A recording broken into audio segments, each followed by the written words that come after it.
mendengar beberapa kisah pengusaha sukses di dunia. Tapi tahukah pemirsa bahwa ternyata untuk meraih kesuksesan tidak harus dengan uang yang besar.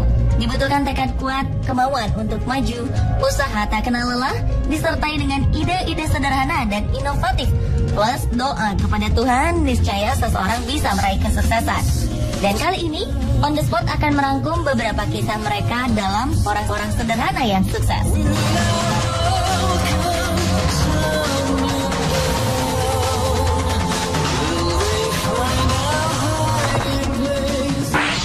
It's the most beautiful time of the year. Lights fill the streets, spreading so much cheer.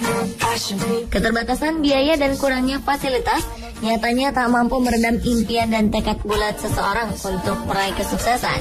Seperti kisah Raini, gadis muda anak tukang beca.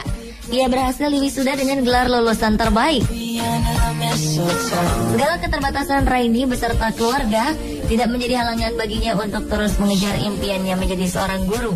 Lulusan jurusan pendidikan akuntansi Universitas Negeri Semarang ini mendapat dukungan penuh dari keluarganya untuk terus berusaha mengejar impiannya. Sang ayah, Mugiono, rela pensiun dini dari pekerjaan sebelumnya hanya untuk mendapatkan uang pesangon demi membiayai kebutuhan perkuliahan anaknya dan memilih menjadi tukang beca. Tak hanya menjadi tukang beca, Mugiono juga menambah penghasilan untuk menafkahi keluarganya dengan bekerja sebagai seorang penjaga sekolah pada malam hari dengan bayaran 450.000 per bulannya.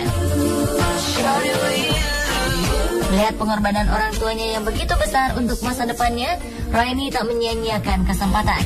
Ia berhasil merampungkan pendidikan S1-nya hanya dalam 7 semester dengan IPK nyaris sempurna, 3,96. The wise men follow the star, the way I follow my heart, and they led me to a hit the drink, take a coke, watch the past go up and smoke. Di Sidoarjo, Jawa Timur, Iwayan Dendra sudah puluhan tahun hidup serba kekurangan. Namun semua ini tak membuatnya patah semangat. Latar belakang keluarga tidak mampu menjadikannya seorang pekerja keras. Dengan sifat mandiri, kreatif dan suka berinovasi, serta tekad bulat dan tanpa mengenal rasa malu, Dendra memilih menjalani profesi sebagai pemulung. Putra pertama dari 3 bersaudara pasangan almarhum Inengas Sateng dan Ninyoman Teke ini akhirnya berkecimpung di dunia barang bekas. Meski dibutuhkan tenaga ekstra, Dendra tetap semangat mendatangi sebuah pabrik hanya untuk mencari limbah dan sampah bekas. Namun siapa sangka usahanya ini membawa dirinya menjadi seorang pemulung sukses dan mampu mengumpulkan keuntungan hingga puluhan juta rupiah per minggunya. Bapak 5 anak ini tak merasa malu akan pekerjaan yang mengharuskan dirinya berkecimpung dengan sampah dan barang bekas. Tidak hanya itu, ia juga sukses menjadi anggota legislatif di Sidoarjo, menjabat sebagai ketua DPC sebuah partai dan juga sebagai koordinator pemulung di Sidoarjo.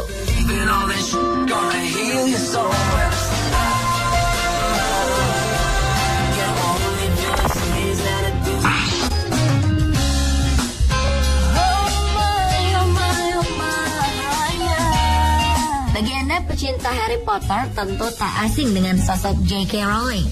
Perempuan kelahiran Inggris ini hanyalah gadis biasa yang menemukan kecintaannya pada bidang menulis, khususnya cerita-cerita fantasi.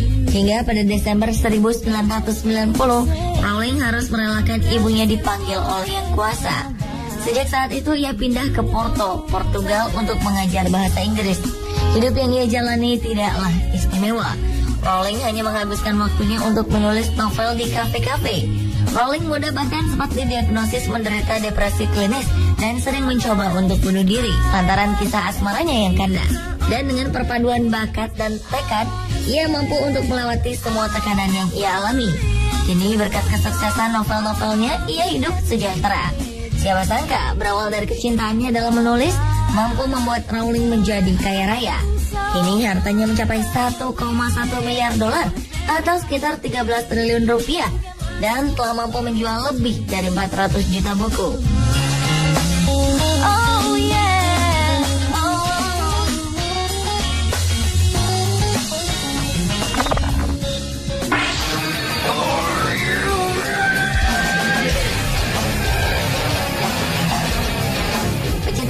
heavy metal pasti tak asing dengan nama Ozzy Osbourne, vokalis band Black Sabbath yang juga dijuluki sebagai Godfather of Heavy Metal. Ternyata di balik karirnya yang cemerlang, Ozzy Osbourne melewati tahap sulit semasa hidupnya. Lahir di Aston, Inggris, Ozzy tumbuh dalam lingkungan yang jauh dari kata cukup. Bekerja sebagai pembuat perkakas, orang tuanya bekerja keras untuk menghidupi Ozzy dan 5 saudara kandungnya. Selain itu, Ozzy juga penderita disleksia dan tidak mampu menunjukkan prestasi yang baik di sekolah, sehingga ia lebih melirik ke kegiatan ekstrakurikuler seperti musik dan drama. Namun sayang, di usianya yang ke-15, Ozzy putus sekolah dan menjadi buruh konstruksi. Guna bertahan hidup, ia melakukan berbagai pekerjaan seperti menjadi tukang ledeng, pembuat perkakas, dan menjadi buruh di pabrik mobil. Pengalaman hidupnya ini membuat Ozzy membulatkan tekadnya meraih mimpi menjadi seorang penyanyi. Dengan usaha dan bantuan dari teman-temannya, Ozzy mampu membuat bandnya sendiri, Black Sabbath. Hingga kini Ozzy masih terus berkarya. Ia telah menghasilkan 9 album studio, 3 album live, dan single-single yang masuk di peringkat atas tangga lagu di Inggris.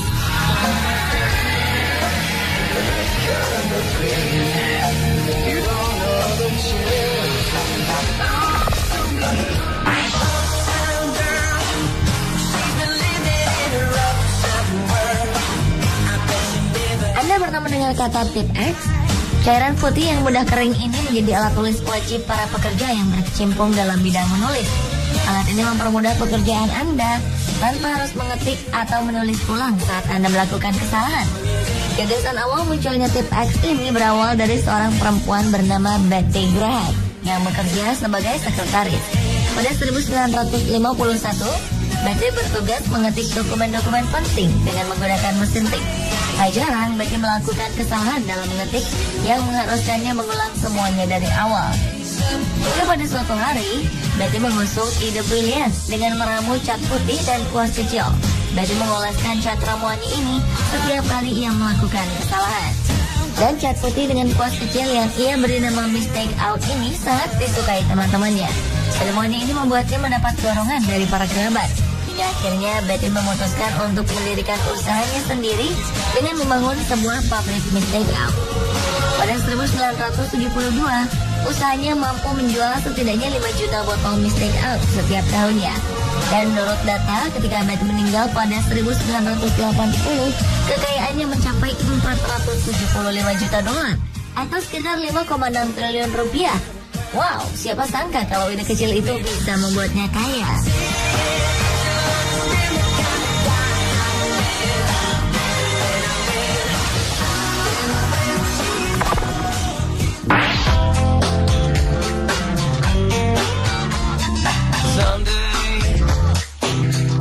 Rockefeller lahir di Richford, New York dan memiliki 5 saudara.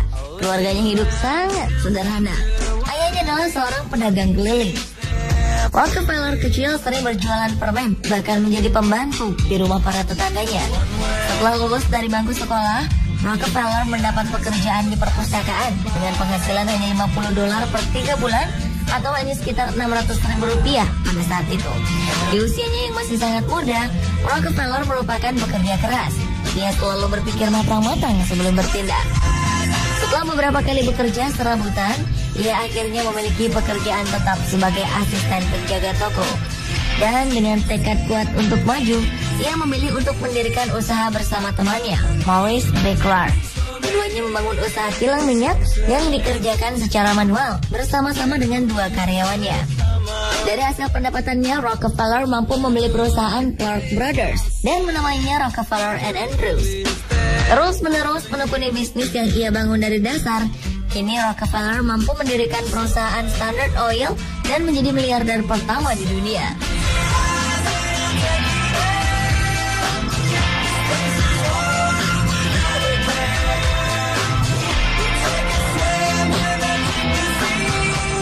Pemirsa, itulah beberapa kisah sukses orang sederhana versi on the spot. Halangan dan rintangan bukanlah alasan untuk kita berhenti dan menyerah. Disitulah tekad kita diuji. Jika orang lain bisa mewujudkan mimpi, sudah pasti kita juga mampu meraihnya.